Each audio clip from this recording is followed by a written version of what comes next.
Merci, monsieur le directeur. À moi juste de vous dire quelques mots, savoir comment va se dérouler cette présentation. Tout ça pour vous dire qu'à 18 h, il y aura l'inauguration du salon de l'immobilier, et donc cette présentation se terminera un petit peu avant. Voilà. On va commencer par... je voulais encore juste associer aux orateurs qui sont sur le podium ici, les 3 autres communes qui ne sont pas présentes ici, mais qui sont dans la salle, avec monsieur le syndic de Saint-Sulpice, monsieur Ciabattini, monsieur Didier Lana, qui est municipal à Écublon, et monsieur Charix, le syndic de Villars-Sainte-Croix. Voilà. Je vais tout de suite passer la parole à Marielle Huguenin, qui est, en plus d'être la syndic de Renault, est aussi la présidente du groupe de pilotage du schéma directeur. C'est juste. C'est juste, monsieur. Je vous passe la parole. Dans ces acronymes un peu barbares que vous allez entendre un petit peu. Mesdames, Messieurs, j'espère que vous m'entendez.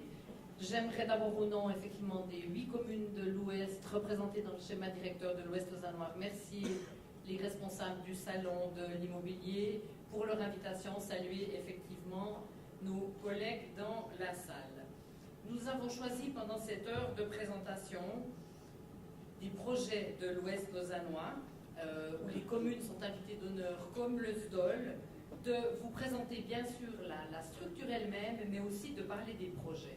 Alors la structure, c'est vrai, le SDOL, c'est presque devenu un acronyme, un de ces sigles qui, au fond, est prononcé comme un nom propre. Un schéma directeur de l'Ouest lausannois, c'est un peu barbare. Je crois que nos conseillers communaux et nos citoyens, à force de les entendre, commencent à réaliser ce que c'est.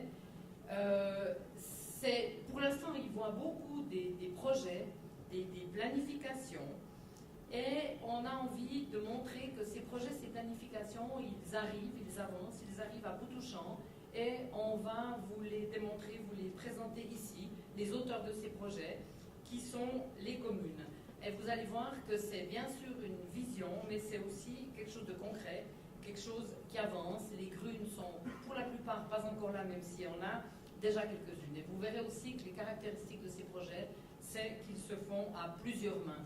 Il y a 5 orateurs, mais il y a beaucoup de communes qui sont présentées. Il y a des projets qui regroupent 3 communes, d'autres 4 communes, d'autres 2 communes. Et je crois que c'est vraiment la caractéristique de ces projets de l'Ouest lausannois.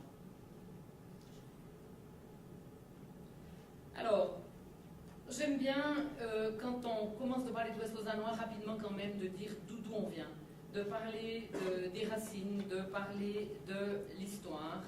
Et c'est vrai qu'on peut dire que cet Ouest lausannois, il a vu quelques grandes étapes. Il a d'abord vu, vous voyez en haut la carte de gauche, au fond, c'est 1910, c'est la carte des villages.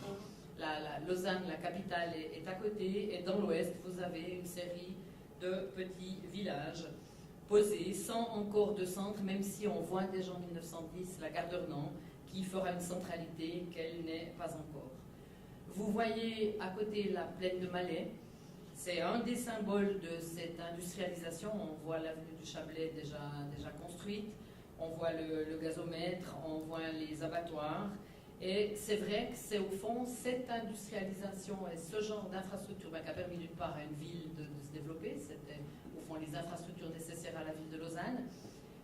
Mais elle symbolise aussi toutes les industries qui se sont développées d'une part dans les années 30, puis après dans les années 50-70, qui ont fait croître cette région, qui y ont amené des habitants, qui ont connu la crise, mais qui, par leur friche, offrent maintenant les potentiels de l'avenir.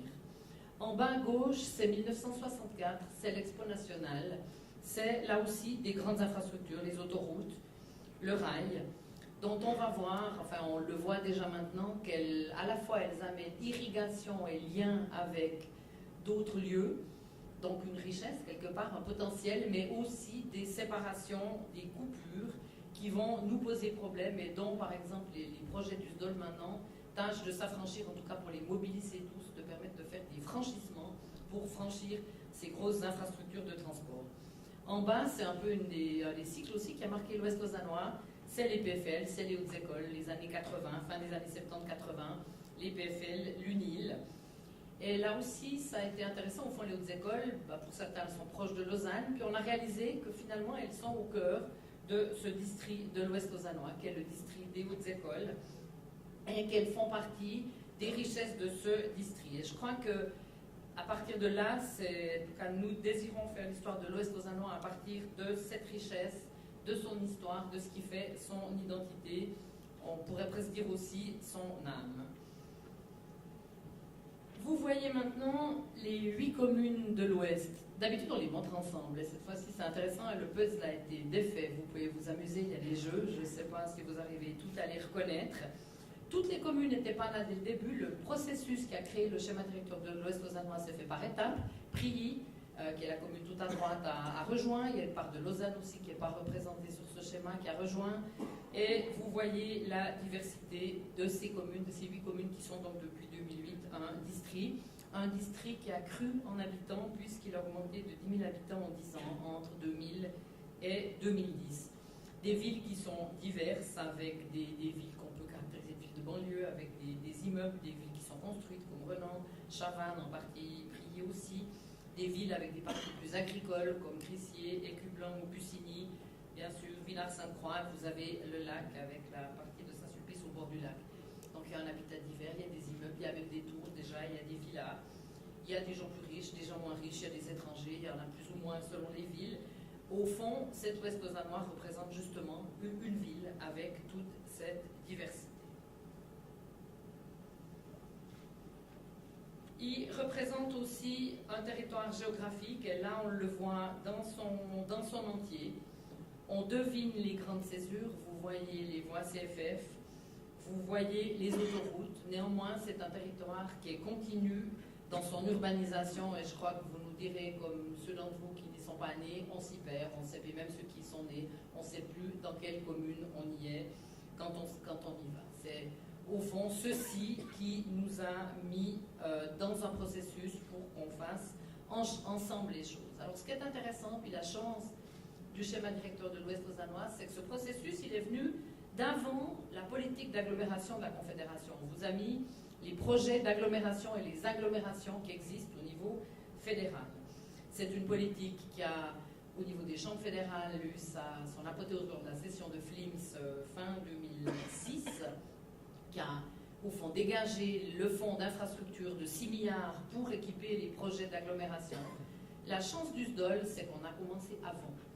Pas mal d'agglomérations ou pas mal de régions ont attendu cette concrétisation-là pour se mettre ensemble, pour faire leur projet. Comme vous le verrez, le SDOL a commencé avant et ça nous donne beaucoup de force, puisque le SDOL, vous le voyez en bas aussi, il fait maintenant partie de l'agglomération lausannoise, des projets d'agglomération lausannoise, un des autres acronymes c'est PALM, avec le schéma de Lausanne, mais avec l'Est, avec le Nord et avec la région de Morges.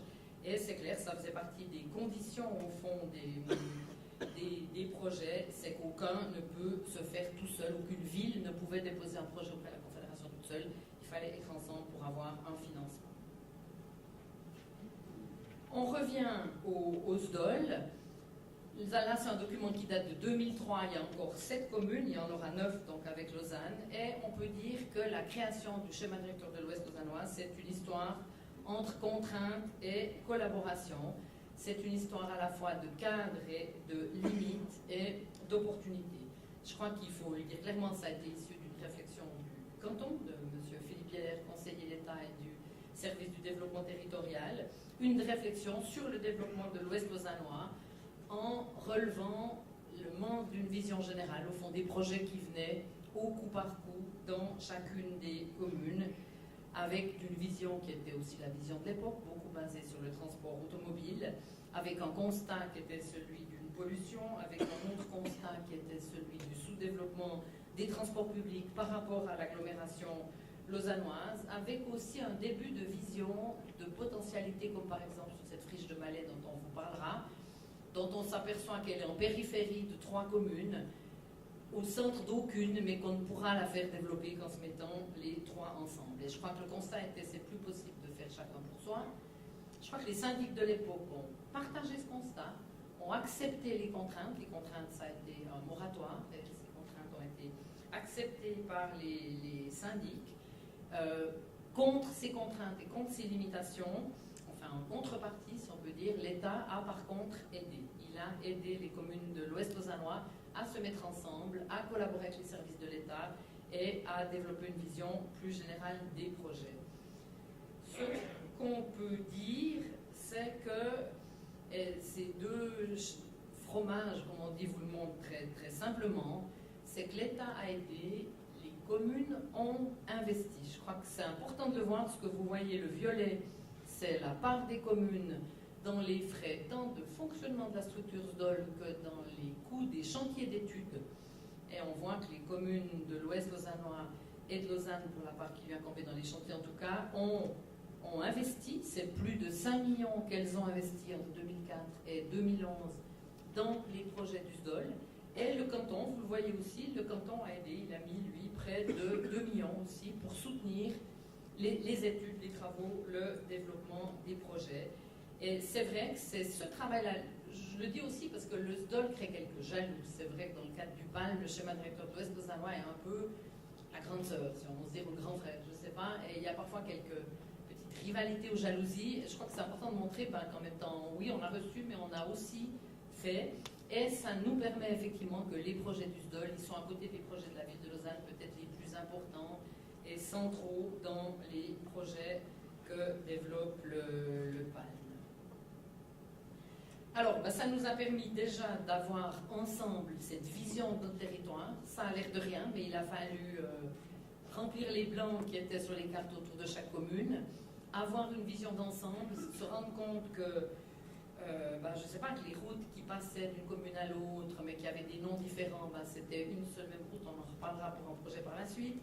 Il a fallu, au fond, organiser, il a fallu relier ces coins de territoire, il a fallu ensemble les affecter, dire, là, ça va être de l'industrie, là on garde les parties vertes.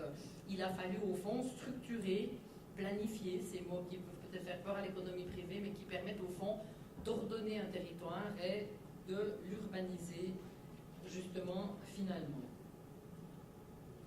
Alors peut-être une particularité qui est intéressante, c'est une esquisse de paysage. Et je crois que c'est intéressant de dire aussi qu'au tout début, et avant même que le SDOL soit, qu'on commence à le penser, c'est une étude de paysage qui a été faite dans le cadre du plan directeur cantonal des urbanistes Federson et Klosterman, qui par la suite ont, eux, conçu le schéma directeur. Mais au fond, ils se sont dit, mais dans quel paysage on est, au fond, de quoi on part pour requalifier et revaloriser cet ouest lausannois. En remarquant au fond que le paysage de périphérie, qui est investi au coup par le bâti et le plein, il nécessite une recomposition et une requalification par le vide. Et que c'est ces vides qui sont des éléments très vulnérables dans la composition urbaine, ces vides, nous disait Federson et Klosterman, qui demandent la sensibilité, voire de l'émotion pour les traiter, pour au fond être attentif au cadre de vie, redécouvrir la dimension sociale de l'environnement. Et il nous disait, ce que j'aime bien, au fond, l'enjeu majeur d'un projet d'urbanisation comme celui de l'Ouest lausannois, c'est de recomposer un paysage perdu. Vous voyez la Venoge, vous voyez la Sorge, vous voyez la mer, on devine les moraines, et c'est là qu'on doit, au fond, recomposer ce paysage. Alors, on le fait avec les outils qui sont ceux de l'urbaniste, c'est aussi en particulier de relier, et vous avez là une carte des transports publics, des axes forts et du réseau de bus.